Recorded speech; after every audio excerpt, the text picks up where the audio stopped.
So I'm Annette Johnston, Tackling Poverty and Inequalities, and I cover the whole of Aberdeenshire. And I'm going to tell you about a project that we did, which has changed the way that we are delivering services, especially to families. So the challenges here, it's the same as everywhere else. It is a myth that people living in poverty is a life choice. It is not a life choice, and we've heard speakers this morning talking about how it's very complex. Employability is just one of the areas that we can support people out of poverty. But in Aberdeenshire, it's a huge rural area, so accessing the right support at the right time to reduce poverty and inequalities can be quite challenging for us. People don't always know where the services are, and even if they do, they can't always access them. But the biggest challenge that we've found in Aberdeenshire is actually the stigma that people face. So even if there is support there, and they know where it is and they can access it, the feedback from people is that it's just too big a step for them because of the stigma. So the Health for Work project looked at all these challenges and priorities, and we were lucky enough to actually secure funding through the Scottish Government in November 2017, and it was for an employability project. Our target group was to support people with health issues, and it wasn't just about them securing employment, but also making sure that they could continue to be employed. Because in Aberdeenshire we have low unemployment, but what we do have is high levels of people with health conditions and on that type of benefit, and sometimes it's really difficult for them to continue with employment. So we had been talking about this target group for a long time, and this gave us the opportunity to do things differently. We did a pilot in Peterhead and Fraserburgh. That's our towns where we have the most disadvantaged people and the most people who are actually registered with health issues or disability. It was a partnership project, and we were using a key model approach. And we knew from the very beginning this was going to change the way that we delivered services, because that's what we set out to do. So the structure, it was health and social care partnership that led on this project. And we had two main priorities, and it was about reducing inequalities through accessing services and improving and sustaining employment. So that's our partners there, so it was NHS. The GP practices for the two areas were key in the delivery of this project. Criminal justice, because we felt that that client group, not only would they have a mental health problem or a disability, which was a barrier to employment, but because they were in the criminal justice system, that too was an added barrier. And these Aberdeen FOI, SCARF and Here For You are our third sector partners that helped deliver the project. So what we did was we had the partners working together. Our key worker approach was no matter where you access the services, you got a range of services. In Aberdeenshire, we don't just do employability. All our employability programmes have financial inclusion embedded in it. So because we found that even though we were giving them the skills, if they didn't know about the benefit system or how that was changing or manage their money or actually knew that, sometimes it can be 6-7 weeks before they get their first pay, they didn't know how to manage that, very quickly that employment wasn't sustained. So we made sure that we had the key workers, although they were employability workers, we had a financial inclusion worker in the GP surgeries. We had coaches, life coaches, to get people to think positively about themselves and not just a condition. And we had a range of services, but it was all down to that one person doing that warm handover. So we didn't expect everybody to be an expert, but we did expect them to keep that positive relationship with that person and facilitate the wider services. So we delivered the services where people were at, and the GP surgery was very, and we used a community hospital.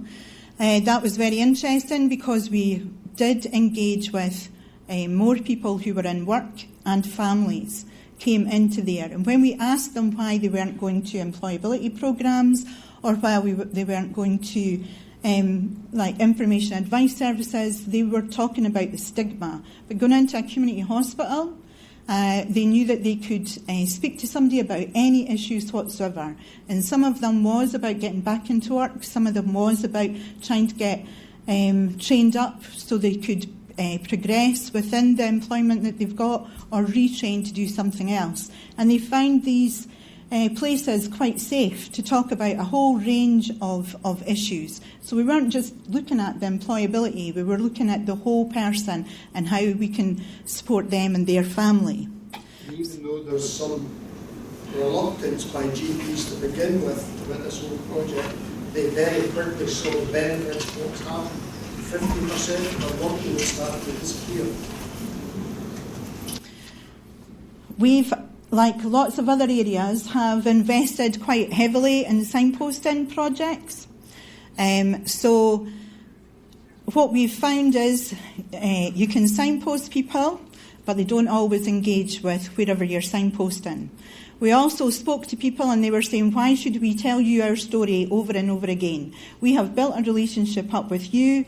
You know, we've trusted you. You know about our life. You've said that we need X, Y, and Z. So why can't you help us?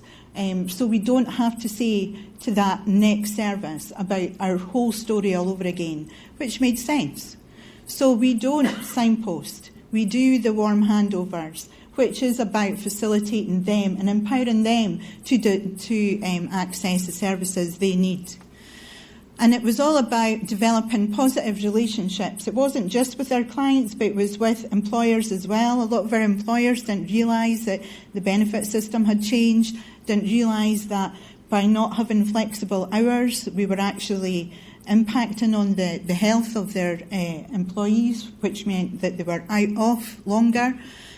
So it was about developing these positive relationships to reduce the stigma, and people felt empowered. And the partnership, because we started it at the very beginning and we all knew where we wanted to go, we could then use our resources more effectively than if it was just one organisation doing this. At the very heart of this project came the client and their needs, not the organisation's needs. And a lot of the time we are put in a position where, because of funding streams or because of targets or because of your service plan, you are looking at people within a box, within an issue. And this project didn't do that. We looked at the person, and if they needed support with employability, they got support with employability, whether that was to stay in the job or to train for something else or just to increase their hours. If they needed help with welfare rights, that's what they got. If they needed help with their mental health and they needed to feel good about themselves, that's what they got. No matter where they came into the project, whether it was GP services, whether it was the court, because we had workers in the court, whether it was in the communities with the third sector partners, that is, they got their whole range of services that this project supported. Yeah, and they were delivered at a time that suited the person. So it could be in the evenings. So we stopped working 9 to 5 and we started working 4 to 8 and different occasions and on weekends as well. So our engagement for this project was very high. We didn't get lots of money because it was just to change the way that we were going to work. So it had to be sustainable. We had to use existing resources as well. The feedback from our clients was it reduced stigma. We did look at the person as a person, not a condition or an issue, and the warm handovers were key for them accessing the services that they required at that time. There was lots of positive outcomes for the GPs and their patients. I don't know if in our area, for a letter from the GPs, you can be charged anything from £50 to £120. You know, if you have a medical condition and you are needing a letter from a GP to go through an appeal process, that's an awful lot of money. So this project, they got that information free of charge, so it actually helped income into the households. The challenges and the outcomes have informed our practice. We have reorganised the way that we deliver information advice services. In fact, we've reorganised the way we deliver services full stop. We do not tend to signpost anymore. We try and do the warm handovers as good practice for all our sectors. And we do now look at out-of-hours services to help people upskill. And we will continue to get the feedback from clients that were involved in this project and future projects. Yeah, one of the things that the GPs came back with, and it was quite interesting, the GP went to the development worker, the key worker in his own surgery, and said, "Have you seen Mrs. Such and Such recently?" And she said, "Yes, she was in a few weeks ago, but we've now finished work with her. She's doing this, she's doing that, doing the next thing." Why? He said, "I used to see her every week and I haven't seen her for 6 months. I thought she'd died." He didn't know where his client was. He didn't know where that patient was, but we were able to inform him that she'd moved on to a really positive thing, and he wasn't seeing it. And that's where that 50% reduction was coming in, because folk were now actually, their problems weren't actually to do with a medical condition. It was to do with something different, and we were able to help. This is Eric. And if we had time, Eric would tell you all about how wonderful the project is. Hi, this is Eric, and Eric has been part of our Health for Work project, and Eric just wants to tell us a little bit, share with us, he's agreed to share his experience of this project and how it's worked for him. Hello, my name is Eric, as she has already said. I'm originally from Nigeria, and I've been in this country for many years. I actually came here for studies at the Robert Goddard University, where I had my master's degree. But unfortunately for me, along the line, when I'm trying to regularize my stay for myself, my wife, and my 3 innocent children, we were turned down by the Home Office. They never granted us our stay, so we were asked to leave the country. So life became so miserable for me. My job was terminated. I was getting nothing. We were just like begging, nobody to help. I was so frustrated. I got to the extent I was even thinking of committing suicide. So one particular day, I was completely sick, and I was taken to the hospital, and the doctor checked on me and referred me to Health for Work. That's where I met Caroline Birkin, and she saw the way I was. I was actually a living corpse. I wasn't myself. I was so dejected, feeling so miserable. I wasn't really happy within myself. I know things are not right. I was being deteriorated by health. My health was like deteriorated seriously. I don't know what to do. So she now put me through in certain ways. First and foremost, she tried speaking to the Home Office to see what we can do to get a headway concerning my situation. And actually, it yielded up something great, because she had to direct me on what to do by putting an application for an asylum. And she tried various means and directed me to a particular place where I met a lawyer that was seeing into my situation. On the time being, I wasn't still allowed to work. Things were like still going very difficult for me. And she enrolled me on a particular course, the STEP course, whereby I went for she enrolled me for a boxing course. I went there. I was engaged in it. She enrolled me for a kind of course again that has to do with steps to excellence for personal success, which I participated. And that course is something that has turned my life around as it is right now. I benefited seriously from that course. From that course, I started regaining strength. I started being motivated. I started receiving great impacts from that course. And where I am today, as you can see, if you see me before now, you will know I'm a dead man walking. But when you see me now, you see that my life has been refilled again. I look so happy and strong, because that course has elevated me so high. in a way that anything I do, there's always a positivity that comes out of it. Yes, I became more motivated in everything I do. I'm somebody that, like, when I see challenges, I want to face it, because that course has equipped me in a way that I make out something for anything that is nothing. If something is actually nothing, I bring that positivity out of it. That course has enlightened me so much that have made me an outstanding candidate in anywhere I go to apply for work. As I am today, I've gotten various employment opportunity because I had to portray everything I learned from the step to excellence course. It was a very good one, and my teacher then was really good. Greg was really nice. Every bit of the course is something I would recommend everybody to partake. If you have the opportunity to partake in this course, no matter the condition you're facing, no matter the circumstances, if you participate in this course, you will see a difference in your life, because you want to impact the step you took from that course on every day of your life, and you see yourself growing seriously.